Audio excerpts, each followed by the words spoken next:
इसका इतिहास बता सकते हो? जो लोग यहाँ नहीं पहुँच पाते उनको पता ही नहीं है।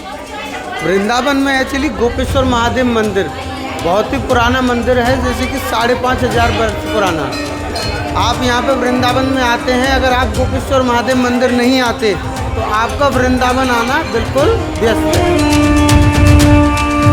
तो ब्रज में गोपी बने गोपेश्वर महादेव, तब भगवान शंकर ने गोपी का जो चोला पहना हुआ था पहन के रास में प्रवेश किया। प्रवेश करने के बाद नृत्य करने लगे।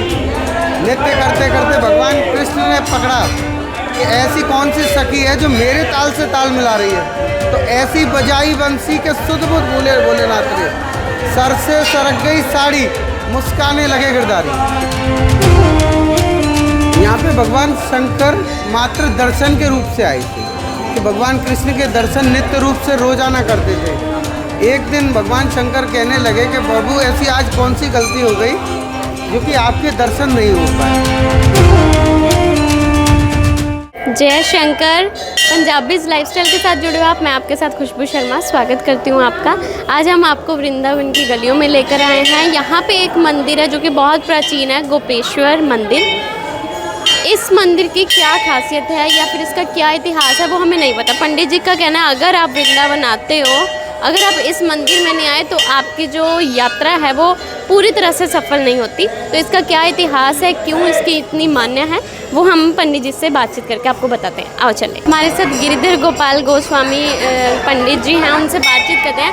राधे राधे। राधे राधे। कैसे हैं आप? मैं वृंदावन से ही हूँ, गोपेश्वर मंदिर से। बढ़िया से बढ़िया। बहुत बढ़िया जी। इसका इतिहास बता सकते हो? जो लोग यहाँ नहीं पहुँच पाते उनको पता ही नहीं है।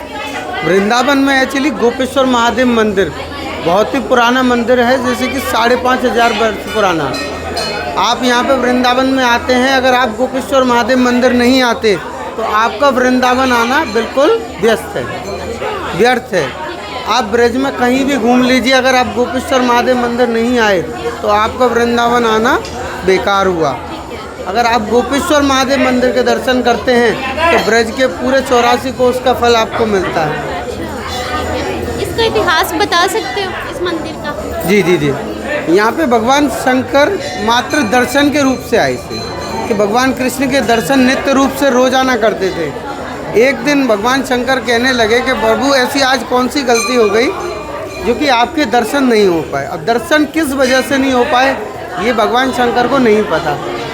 शरद पूर्णिमा की रात को भगवान कृष्ण ने महाराज का आयोजन किया जो कि बंसीवट में हुआ। बंसीवट में भगवान कृष्ण ने कहा कि इस बंसीवट में कोई भी शक्ति या दिव्य दृष्टि का प्रयोग नहीं होगा। अब भगवान शंकर जी तो ध्यान से दर्शन करते थे, कैलाश से बैठे ध्यान लगाने लगे शंकर जी का।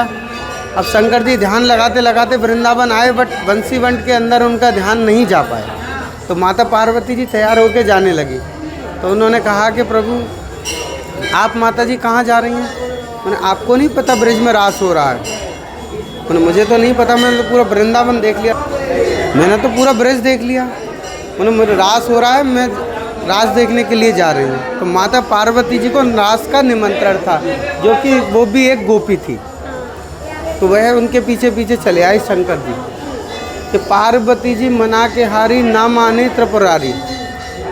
भगवान शंकर से बहुत मना किया कि आप रास में नहीं जा सकते हैं, पर वो माने नहीं, उनके पीछे पीछे चले गए।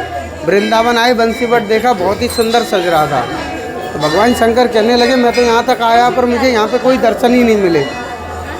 तब जाके उन्होंने रास का निर्णय लिया कि अब मैं रास में अंदर जाकर ही रहूँगा। तो माता पार्वती जी अंदर प्रवेश करी हो गई। बाहर सखी खड़ी थी, शाखा विशाखा, ललिता सखी विशाखा। तो उन्होंने भगवान शंकर को रोक दिया, हे कहाँ जा रहा है? ब्रजवासी थोड़ा खड़ा बोलता है।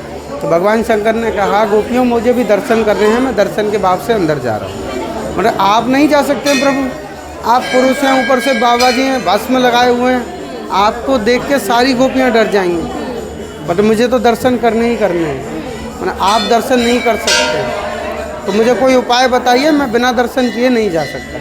तब जाके उन्होंने बताया कि आपकी सहायता सिर्फ यहाँ पे यमुना जी कर सकती है, जो कि भगवान कृष्ण की पटरानी है। तब जाके भगवान शंकर यमुना जी पे गए। यमुना जी पे जाके उन्होंने तपस्या की।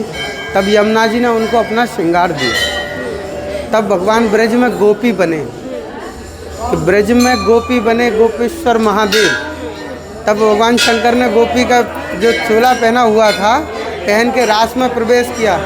प्रवेश करने के बाद नृत्य करने लगे।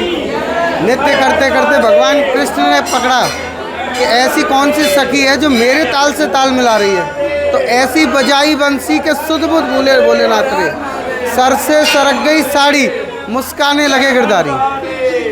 तो भगवान कृष्ण कहने लगे मेरे बराबर ताल मिला रही है तो ऐसी जोर की बंसी बजाता हूँ कि जोर का आनंद आएगा।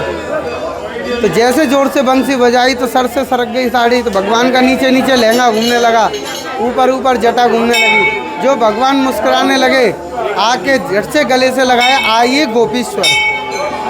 तब से गोपीश्वर तेरा नाम रे और वृंदावन तेरा धाम रे। वृंदावन में गोपेश्वर महादेव के दर्शन मात्र करने से ही आपको 42 कोस की यात्रा का फल मिलेगा।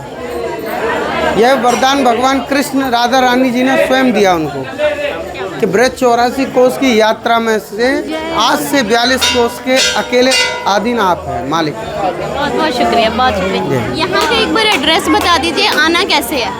यहाँ है रंगनाथ मंदिर, गोपेश्वर महादेव मंदिर। रंगनाथ मंदिर पे आप सोने का खंभा सुना होगा, कोई भी आके वहाँ पे पूछ ले गोपेश्वर मंदिर जाना है तो आपको कोई भी पहुँचा दे। शुक्रिया, बहुत बहुत शुक्रिया। राधे राधे, जय श्री। तो आपको जितने हो सके हमने दर्शन भी करवाए और आप एक बार ज़रूर यहाँ पे आना, अगर आप वृंदावन आते हो ज़रूर यहाँ पे पहुँच करें, क्योंकि इतनी अच्छी अगर हम बात करें ना, इतना अच्छा महसूस होता है, इतना सुकून है यहाँ पे कि हम अपनी इतनी लाइफ में, भागदौड़ वाली लाइफ में सब कुछ भूल जाते हैं, बट यहाँ आपको आकर सुकून मिलेगा, अच्छा लगेगा। तो गोपेश्वर महाराज जी का मंदिर है यहाँ पे और इसका क्या इतिहास था वो भी आपको बता चुके, तो एक बार ज़रूर यहाँ पे आएँ। बने रहे हमारे साथ, धन्यवाद।